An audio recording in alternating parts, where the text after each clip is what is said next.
Géry 25 soutient l'association Noé. Je m'appelle Marika Dumenier et je suis directrice des programmes nationaux de l'association Noé. Qu'est-ce que l'association Noé? C'est une association de protection de la nature qui met en œuvre des programmes pour préserver la biodiversité, donc soit pour protéger des espèces et des milieux, et aussi pour aider les particuliers, les entreprises, les collectivités à réduire leur pression sur la biodiversité.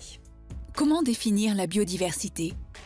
L'ensemble du vivant sur Terre. Donc ce sont les animaux, les oiseaux, les poissons, les champignons, les insectes, les arbres, les plantes, les bactéries et les humains aussi bien sûr. En fait, c'est un peu comme le corps humain. La biodiversité, c'est nos cellules, c'est nos poumons, c'est notre cœur. Et si on n'a pas une biodiversité en bonne santé, on ne peut pas bien vivre.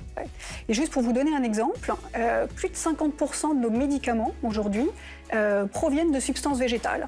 Donc si on n'a plus ces substances végétales, ou moins, donc elles deviennent plus chères, on aura des problèmes pour se soigner.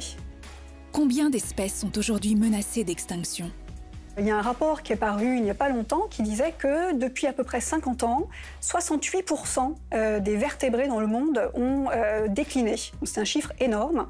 Et les scientifiques aussi font des prévisions et ils nous disent que près de 1 million d'espèces animales ou végétales risquent de disparaître dans les prochaines années si on ne fait rien. Pourquoi la sauvegarde des pollinisateurs est un enjeu écologique majeur? Parce que 3/4 des cultures dans le monde nécessitent des pollinisateurs pour pouvoir nous nourrir.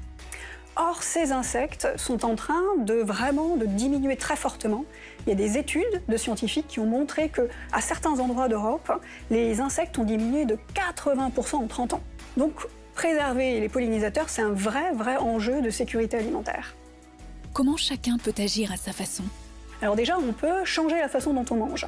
On peut choisir des produits ou des labels sans pesticides. On peut essayer de manger moins de viande, ça réduit la déforestation. On peut choisir de ne plus acheter de produits avec de l'huile de palme, pareil, ça réduit la déforestation. On peut essayer de manger moins de poissons, ça réduit la surpêche.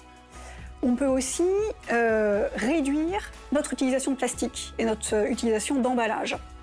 Est-ce que la disparition des espèces est une fatalité?